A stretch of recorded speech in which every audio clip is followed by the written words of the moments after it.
ওমরের দিলটা এতটা আলোড়িত হয়েছে, সাইদকে দেখার জন্য অস্থির হয়ে গেছে। সাইয়েদনা ওমরের কাফেলা যখন হিমসে ঢুকে, গোটা হিমস যেন ভেঙ্গে পড়ে, চারদিক থেকে হাজারো মানুষ ছুটে ছুটে আসছে। কেন? আর এই মদিনা থেকে আমাদের আমিরুল মুমিনিন আসছেন, আল্লাহর নবীর শ্রেষ্ঠ সাহাবী ওমর ইবনুল খাত্তাব আসতেছেন এক নজর দেখার জন্য। হাজারো মানুষ জমে গেছে। হযরত ওমর বসা, পাশে সাঈদ ইবনে আমির আল জুমাহি। হযরত ওমর চিন্তা করলেন, সাঈদকে আমি তো ভালো জানি, তাই তো দেখতে আসলাম, কিন্তু জনগণ কি বলে, এই সুযোগে একটু পরীক্ষা করে নেওয়া যাক। ডাক দিয়ে জিজ্ঞেস করলেন, এই হিমসের মানুষ, তোমাদের গভর্নরের বিরুদ্ধে কারো কোনো অভিযোগ আছেনি? থাকলে দাঁড়ায়া যাও। বাপরে বাপ, 3 মাস আগে আপনাকে এই এলাকায় আইসা যদি উপরের কোনো নেতায় জিজ্ঞেস করতো, আপনাকে এলাকার নেতার বিরুদ্ধে কারো কোনো অভিযোগ আছে, তো পাবলিক মাথা নিচের দিকে দিয়ে বলতো, অভিযোগ আছে, কিন্তু দাঁড়াবো না, দাঁড়াইলে সকালে শুয়ে পড়া লাগবো। আরে ঠিকের রাস্তা তো করলাম, এখনো ডরাস?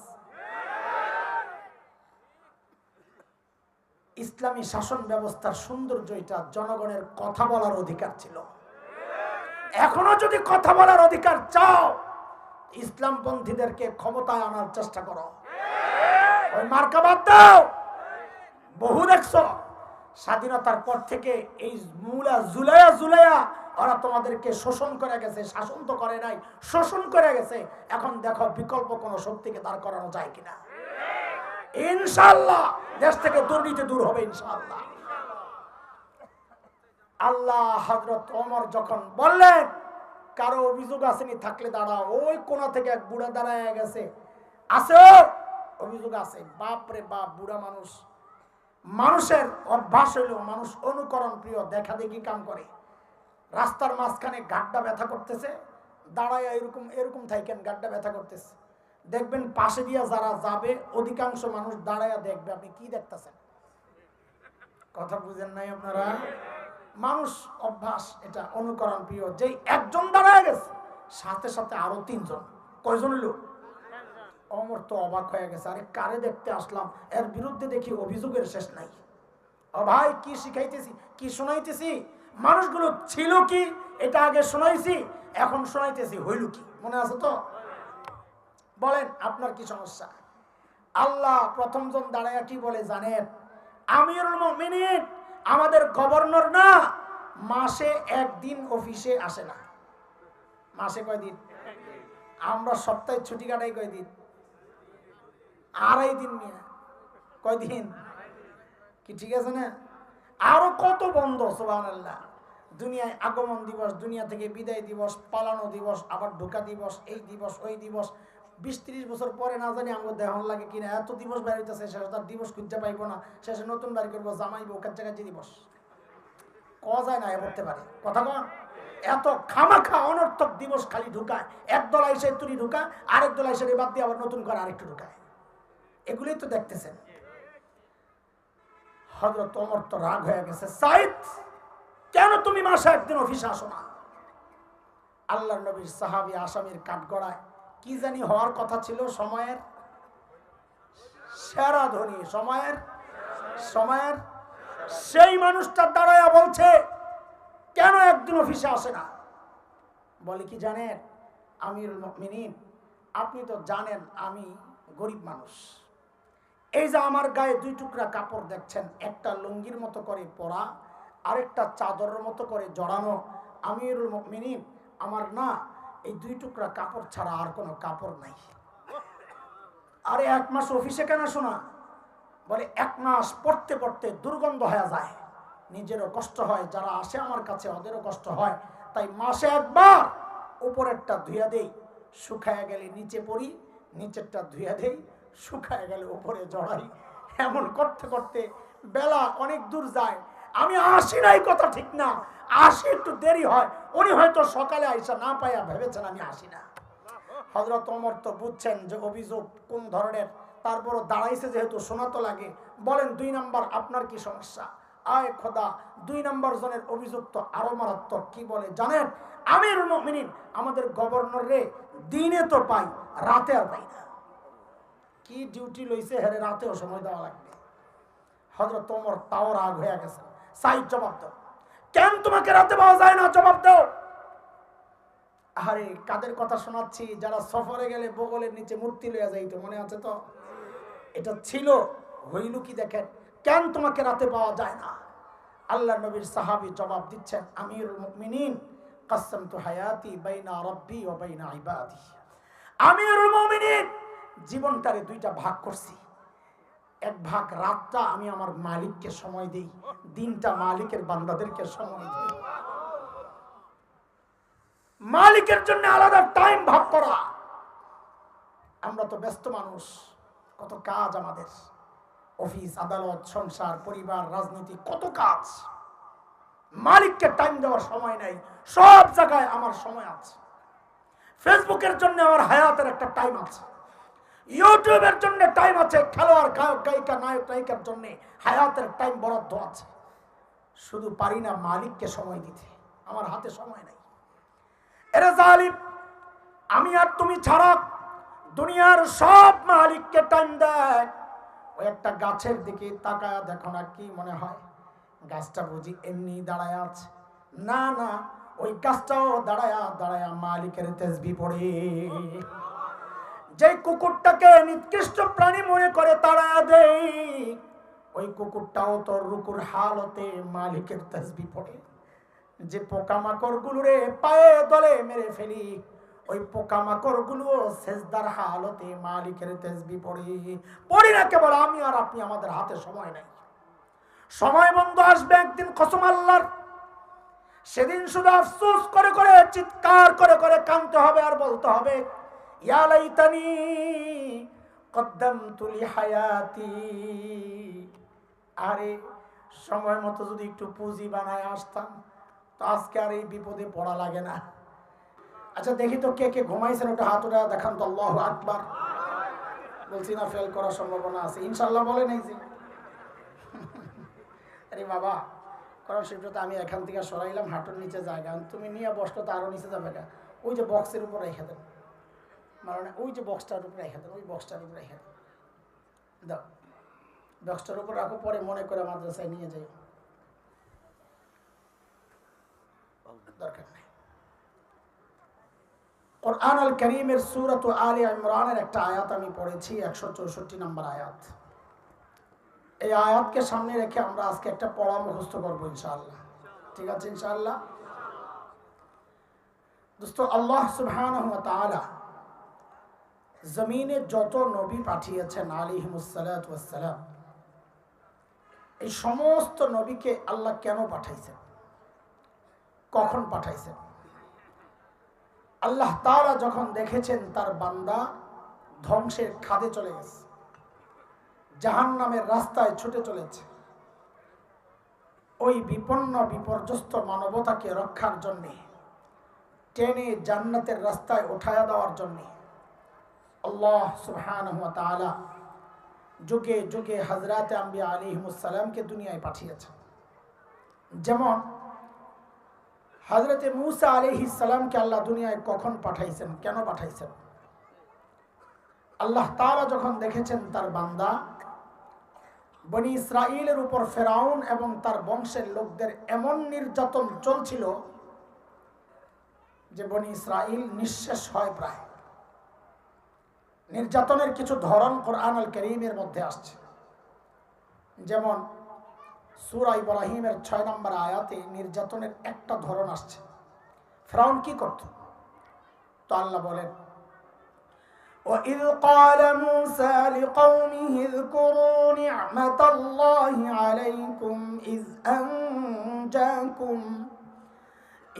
أَنْجَاكُمْ مِنْ آلِ فِرْعَوْنَ يَسُومُونَكُمْ سُوءَ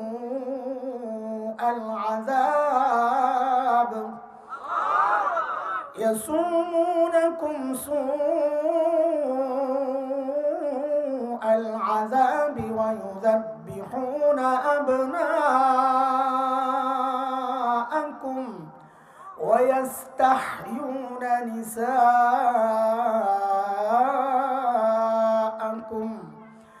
وفي ذلكم بلاء من ربكم عظيم।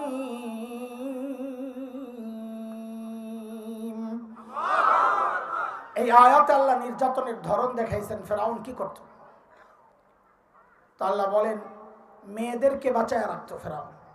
বনি ইসরাইলে যত মেয়ে জন্ম নিত বাঁচায় রাখতো, ছেড়ে দিত।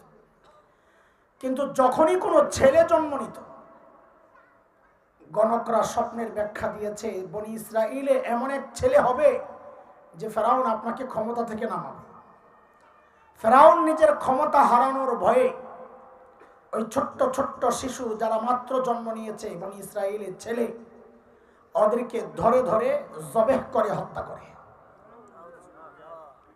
আমাকে একটু বলেন তো, এই ছোট্ট বাচ্চা মাত্র জন্ম নেওয়া, যার শরীরের হাড্ডিগুলো এখনো গোশতের মতো নরম, আচ্ছা এই ছোট্ট বাচ্চার পক্ষে ফেরাউনের মতো এত শক্তিশালী বাচ্চাকে ক্ষমতা থেকে নামানো সম্ভব ছিল? বলেন। তাইলে ফেরাউনের ছোট্ট বাচ্চাকে এত ভয় পেত কেন? কারণটা কি? বলে এটা আল্লাহ তাআলার দুনিয়া পরিচালনার একটা সিস্টেম। কেউ যখন হক হয়, সে যত দুর্বল হোক না কেন, কেউ যখন বাতিল হয়, সে যত শক্তিশালী হোক না কেন, আল্লাহর সিস্টেম এটা, আল্লাহ ওই দুর্বল হকের ভয় ওই শক্তিশালী বাতিলের কলিজায় ঢুকাইয়া দেন। এর এক জ্বলন্ত প্রমাণ হচ্ছে বাংলাদেশের আলেম ওলামা। কি আছে? আরে শাইখুল ইসলাম আল্লামা আহমদ শফি নওয়ারাল্লাহু মারকাদা জীবনের শেষ সময়টা যখন পার করছিলেন, মানুষটা হুইল চেয়ারের মধ্যে সোজা হয়ে বসে থাকতে পারতেন না, কাত হয়ে যেতেন।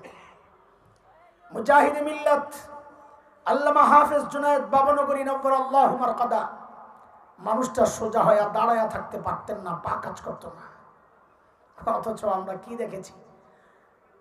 শুধু বাংলাদেশ না, এই দুর্বল মানুষগুলোর ভয়ে সারা দুনিয়া থাকতো অস্থির, কখন কোনটা ঘটায়া দেয়। এত ভয় কিসের? কারণ হচ্ছে মানুষগুলো দুর্বল হলে কি হবে, যেহেতু হক ছিলেন, আল্লাহ এই দুর্বল হকের ভয় শক্তিশালী বাতিল আর তাগুতের কলিজায় ঢুকাইয়া দিয়েছেন। আপনারা দেখেন নাই, কোরআনের পাখি ইন্তেকাল করলেন, দুনিয়া থেকে চলে গেলেন, লাশটা নিয়েও ওরা কি কাহিনী করলো? কেন? মানুষটা হক ছিলেন, ওই জন্য ওরা লাশকে পর্যন্ত ভয় পাইছে। কথা বলেন।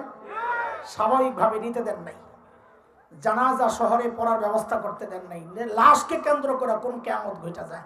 আরে ওরা হকপন্থীদের লাশকেও ভয় পায়। এই পর্যন্ত কথা যা বলেছি বুঝেছেন? আমি কিন্তু একটু একটু বুঝে বুঝে আগাইতে হয়।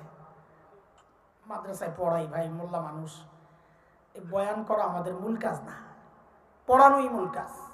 ছাত্রদেরকে যেভাবে পড়াই, বয়ানও আমি ওইভাবেই করি। একটু একটু করে দাড়ি কমা সহ বুঝাইয়া বুঝাইয়া আমাকে আগাইতে হয়। আপনারা আমার সাথে থাকবেন ইনশাআল্লাহ। আমাকে দুইটা প্রশ্নের জবাব দেন। বলেন, সর্বশ্রেষ্ঠ রাসূলকে? সাল্লাল্লাহু। খুশি না মনে হয়? সর্বশ্রেষ্ঠ রাসূলের উম্মত হইয়া নারাজ? ঠকে গেছে? গর্ব তো গর্বের জিনিস এইভাবে বলে না, একটু শব্দ বাড়াইয়া দিবেন। আমি বলি মাঝে মধ্যে যে যদি জিজ্ঞেস করা হয় সর্বশ্রেষ্ঠ রাসূলকে, তো একটু গর্বের সাথে বলবেন আমাদের রাসূল। কি বলবেন? আমাদের রাসূল মুহাম্মদুর রাসূলুল্লাহ।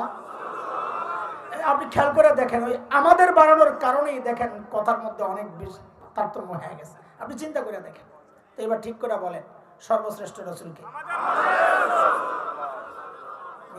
ঢাকায় এক এমপি সাহেবের পোলা, আর বাপ এমপি, ওর যে বাপ, আবে ওই আমার চিনসবে এমপির পোলা খালাম। একটা সামান্য এমপির পোলা যদি বাপের এই হেডম দেখায়, আপনি সর্বশ্রেষ্ঠ রাসূলের উম্মত হইয়া, সর্বশ্রেষ্ঠ রাসূলের উম্মত হইয়া কেন মিনমিন করে কথা বলবেন? গর্বের সাথে বলবেন সর্বশ্রেষ্ঠ রাসূল কে? আচ্ছা, এখানে নাম্বার একটু কম পাইছেন, আরেকটা প্রশ্ন করি, ফুল নাম্বার অ্যান্সার করে এভারেজে পাশের ব্যবস্থা করে। আচ্ছা বলেন তো, রোগী যদি ছোট হয়, ধরেন আমার মতো পাবলিক, গলা ব্যথা, ভাঙ্গা, এই রোগের চিকিৎসার জন্য মানুষ কই যাবে? এলাকার ডাক্তার না দেশের সবচাইতে বড় ডাক্তার? সাবাস 100। কিন্তু রোগী যদি বড় হয় তাও কি এলাকার ডাক্তারের কাছে যাবে না দেশের সবচাইতে বড় ডাক্তার তালাশ করবে? কত বড় রোগী যত বড় মানুষ ডাক্তারও তালাশ করবে। এই দুইটা প্রশ্ন যা করেছি দুইটারে মিলাইয়া একটা ফলাফল বের করি আমরা। চলেন, যেহেতু আল্লাহ তাআলা নবীদেরকে দুনিয়ায় পাঠিয়েছেন দুনিয়ার অসুস্থ মানুষের চিকিৎসার জন্য, এই রোগ মানে শারীরিক রোগ না আত্মার রোগ। বুঝা গেল আল্লাহ সুবহানাহু ওয়া তাআলা সর্বশ্রেষ্ঠ রাসূলকে ওই যুগেই পাঠাইছেন যেই যুগের মানুষগুলো ছিল মানব ইতিহাসের সবচাইতে জঘন্য আর খারাপ মানুষ। কেমনি বুঝলেন এটা? কারণ ডাক্তার যেহেতু সবচাইতে বড়, বুঝা গেল যাদের চিকিৎসার জন্য পাঠানো হয়েছে ওরা রোগীও ছিল সবচাইতে বড়। সেই রোগীদের যুগটাকে বলা হয় আইয়ামে জাহিলিয়া। কি বলা হয়? বর্বরতার যুগ। বর্বরতার মাত্রা কতদূর ছিল যে ওদেরকে ঠিক করতে আল্লাহ সর্বশ্রেষ্ঠ রাসূল আনলেন। ইতিহাস পড়লে দেখবেন শরীরের পশম দাঁড়ায়া যায়, মানুষ এতটা খারাপ কি করে হয়। আরে একটা একটা পয়সার জন্য মানুষ খুন করে ফেলত। মূর্তি পূজা এখন হয় কিনা? তখনও হতো। পার্থক্য কি? এখন মসজিদের মধ্যে মূর্তি রেখে পূজা করা হয়, অথচ তখন খুদ কাবার ভেতরেই ছিল 360 মূর্তি। ঘরের মধ্যে আলাদা মূর্তি, মন্দিরে আলাদা, কোথাও সফরে বের হলে পকেটে করে বগলের নিচে করে আলাদা মূর্তি নিয়ে যাইতো। কেন? রাস্তায় পূজা করার জন্য যদি আবার খোদা না পাওয়া যায়, বান্দা খোদা পকেটে লয়ে করে। জন্ম নিয়ন্ত্রণ এখন হয় কি হয় না? তখনও হতো। পার্থক্য কি? এখন জন্ম নিয়ন্ত্রণ হয়, পেটের মধ্যে বাচ্চা নষ্ট করা হয় অথবা আসতে দেওয়া হয় না। আর তখন জন্ম নিয়ন্ত্রণ হতো বাচ্চা হওয়ার পর দেখতো ছেলে না মেয়ে। যদি দেখছে ছেলে রেখে দিত, আর যদি দেখছে মেয়ে, এটা ছিল বাবার জন্য সামাজিক কলঙ্ক। আমি মেয়ের বাপ, ওই কলঙ্ক থেকে বাঁচার জন্য বাবা নিজ হাতে নিজের কলিজার টুকরা মেয়েকে জীবন্ত দাফন করে দিত। কুরআন আল কারীমের সূরা যুখরুফে আসছে, সূরা নাহলে আসছে 58-59 নম্বর আয়াত। তাফসীরের কিতাব খুলে দেখেন আল্লাহ কি বলেন। আল্লাহ বলেন, ওয়া ইযা বুশিরা আহাদুহুম বিল উনসা ظل وجهه مسودا وهو كظيم يتوارى من القوم من سوء ما بشر به أيمسكه على هون أم يدسه في التراب ألا ساء ما يحكمون। এই ছিল আরবের সামাজিক অবস্থা। মানুষগুলো এতটা খারাপ কেন ছিল? কারণটা কি? আমাদের দারুল উলুম দেওবন্দের প্রায় 55 বছরের প্রিন্সিপাল মুহতামিম হাকিমুল ইসলাম কারি তৈয়ব রহমতুল্লাহ আলাইহি বলেছেন, মানুষগুলো এতটা খারাপ হওয়ার পেছনের মৌলিক কারণ ছিল দুইটা। বলেন, মুখস্থ করা লাগবে এগুলা, তাহলে পরের কথাগুলা বুঝে আসবে। আমরা ভূমিকা সাজাইতেছি যেন কথা সহজ হয় আপনাদের জন্য। মৌলিক সমস্যা, সমস্ত সমস্যার মৌলিক কারণ কয়টা? 1 নম্বর জাহালত, মূর্খতা, লেখাপড়া ছিল না। 2 চারিত্রিক অধঃপতন, চরিত্র খারাপ।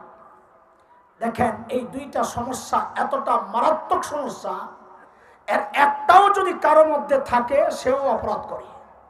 যেমন একজন ইঞ্জিনিয়ার, সে শিক্ষিত না মূর্খ? বলেন, শিক্ষিত, লেখাপড়া করছে, অথচ আমরা কি দেখলাম গত টার্মে? সরকারের কাজের টেন্ডার পায়া ইঞ্জিনিয়ার সাহেব ব্রিজ বানাইতে যায়া রডের বদলে বাঁশ ঢুকাইয়া দিস না? শুনেন নাই? ও জানতো না এখানে রড ঢুকাইতে হবে? কথা বলেন, জানতো না? জানতো না। জানার পরেও বাঁশ কেন ঢুকাইল? চরিত্র খারাপ। মনে রাখেন কথা, কিয়ামত পর্যন্ত এই সমাজের যত সমস্যা আসবে সমস্ত সমস্যার পেছনের মৌলিক কারণ দেখবেন ওই দুইটাই, এক মূর্খতা আর এক হচ্ছে চারিত্রিক সমস্যা। বলেন সমস্যা কয়টা? এই মৌলিক দুই সমস্যা ঠিক করার জন্য, মোকাবেলার জন্য, সমাধানের জন্য, সংশোধনের জন্য আল্লাহ সুবহানাহু ওয়া তাআলা সর্বশ্রেষ্ঠ রাসূলকে মৌলিক দুইটা সমাধান দিয়া দুনিয়ায় পাঠাইছেন। বলেন তো সমস্যা কয়টা? সমাধান দুইটাই। বলেন আমার সাথে বলেন, এই কথাটাই আমাদের মূল পয়েন্ট। সমস্যা কয়টা? সমাধান। আল্লাহর হাবিব নবুয়ত পেয়ে ঘোষণা দিলেন, ইন্নামা বুইসতু মুআল্লিমা বুইসতু লিউতাম্মিমা মাকারিমাল আখলাক। নবী ঘোষণা দিলেন, আল্লাহ আমাকে শিক্ষক বানায়া দুনিয়ায় পাঠাইছেন। কি বানায়া? আমাদের নবী কি ছিলেন? এইটা সবাই বলেন, আমাদের নবী কি ছিলেন? আরো জোরে মনে রেখেন, আমি আবার আসবো তো আবার জিজ্ঞেস করবো ইনশাআল্লাহ। আল্লাহ আমার নবীকে শিক্ষক বানায়া কেন পাঠাইলেন? ওই যে দুই মৌলিক সমস্যার একটা ছিল মূর্খতা, ওই মূর্খতা দূর করার জন্য। দুই নাম্বার নবী বলেন, আল্লাহ আমাকে সর্বোচ্চ উন্নত চরিত্র দিয়ে দুনিয়ায় পাঠিয়েছেন কেন? আমি যেন এই চরিত্রহীন মানুষগুলোর পেছনে মেহনত করে করে ওদেরকে মানব ইতিহাসের শ্রেষ্ঠ চরিত্রবান মানুষ বানাতে পারি। বলেন আবার আমার সাথে যুক্ত হন, বলেন সমস্যা কয়টা? সমাধান।